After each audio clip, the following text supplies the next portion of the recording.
Cancer. Welcome to Pandora Astrology's monthly horoscope for February of 2022. We are the astrologers of Pandora Astrology. I'm Jamie Kale Miller. I'm in Berkeley, California. I'm Julia Mijas in San Francisco.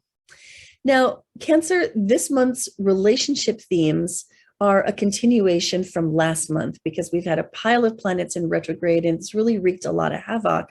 But those things are starting to get untangled right now.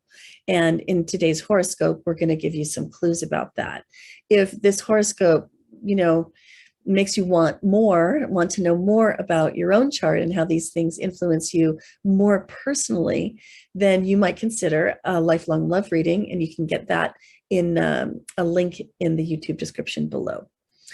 So let's take a look at the chart. And the first thing I want to say is that Ceres has been retrograde, which has really been a pain in the butt, especially regarding finances.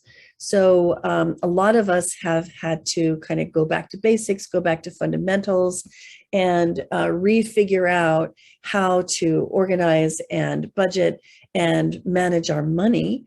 And if you've been engaged in that process, I just want you to know that things are going to smooth out now really quickly because Ceres is now direct again. Thank goodness. It's been kind of awful. It lasted from as early as October and is over now and won't be coming back for another year and a half or so. So we're getting some relief from that. Julia, you've got news about Mars and Mercury and Venus, which all start the month in Capricorn. So what is the word about that stuff? Well, for Cancer, what that means for you is that there's going to be a lot of activity in your seventh house. Mars is in there, Mercury is in there a bit, and even Venus.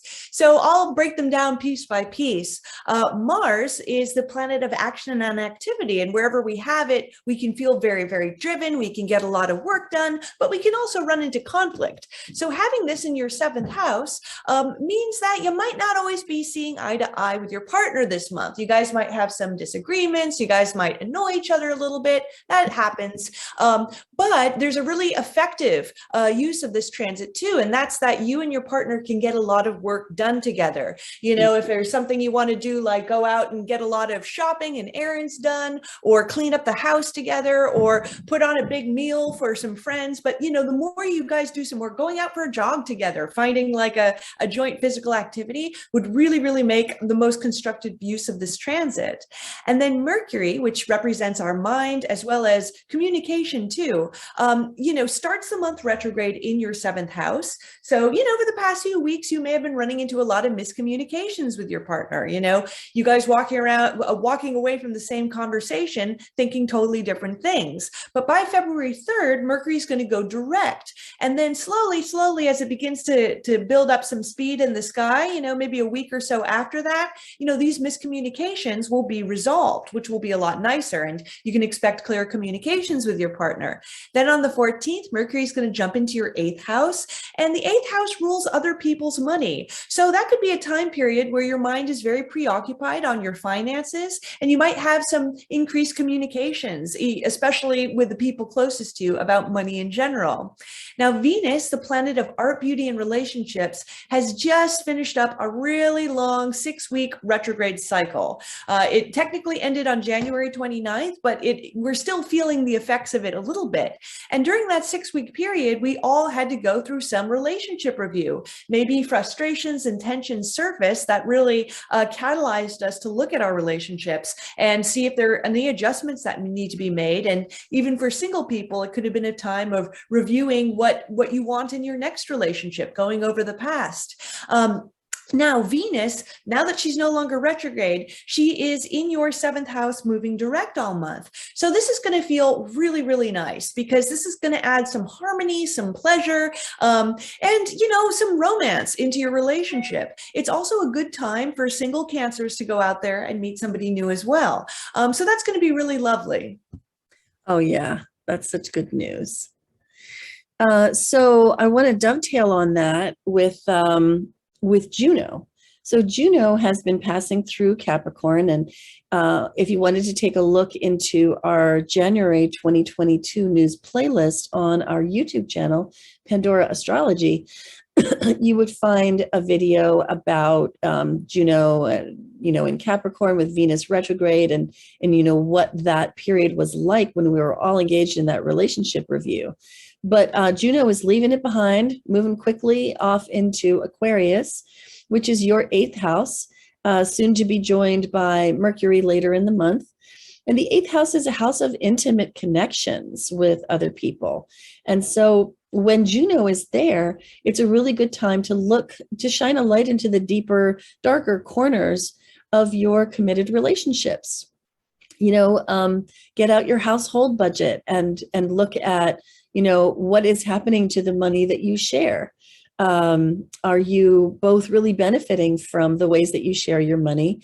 Do any discussions need to happen? Maybe changes need to be made, but I don't think that this even has to be a very difficult conversation at all. Just a sort of a flyby conversation, if you will. So then the next thing I want to tell you about is the first moon of the month, which is actually happening January 31st. But we'll still be feeling it as February begins. And this is a new moon in Aquarius, again in that 8th house. And new moons are about new beginnings. They light a spark, they plant a seed. And this one we're calling Diligently Cultivate the Seeds of Genius. And you want to do this in whatever area that this moon lands in, which is again your 8th house. So this is about cultivating the seeds of genius in your deep, intimate connections. That might mean sharing about something that you've never shared about before with your partner, opening yourself up to a form of vulnerability that you've never experienced before, but which will allow you to deepen the connection and the bond. And so that can be a really beautiful thing.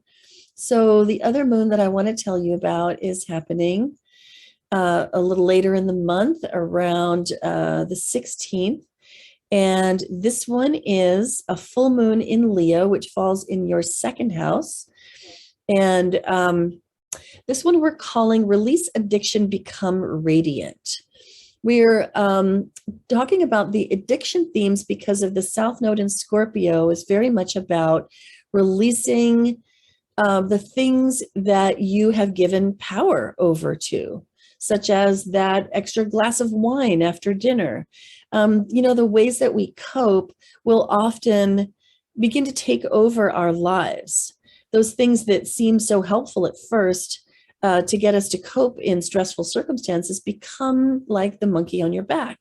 And so under this moon is a really good time to re-examine those and release them, let them go, so that this moon in Leo can shine with its full radiance. And this moon falls opposite the sun in the financial axis of houses. It falls in the 2nd house, which is the house of money that's yours, whereas the sun falls in that 8th house, which is monies that are shared between you and a partner, or potentially with a pool of people, as in investments that you've made or insurance that you've purchased or taxes that you need to pay. So this moon is demanding that you let go of anything that's in the way of performing financially in the best way possible and feeling really confident about your finances too. And that's that radiance of that moon in Leo. So very sweet. Then the last thing I want to talk about is the seasonal shift, which is the sun moving into Pisces. It does so around February 18th. And this is a wet season. It's mutable water. And so this can be a season that feels kind of muddy, even kind of confusing. But it's a really great season for compassion and empathy and spiritual pursuits. And it lights up your 9th house, which is the house of the seeker, the house of creating, adapting, or crafting a worldview that helps life have meaning for you. And so being a seeker this month while the sun is in Pisces is a really great pursuit for you.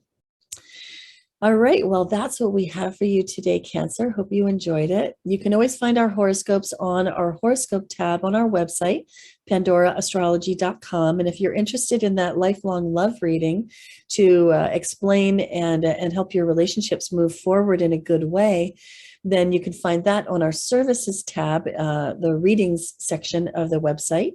And we also offer classes. Until next time, we'll see you around the cosmos. Bye bye. Bye.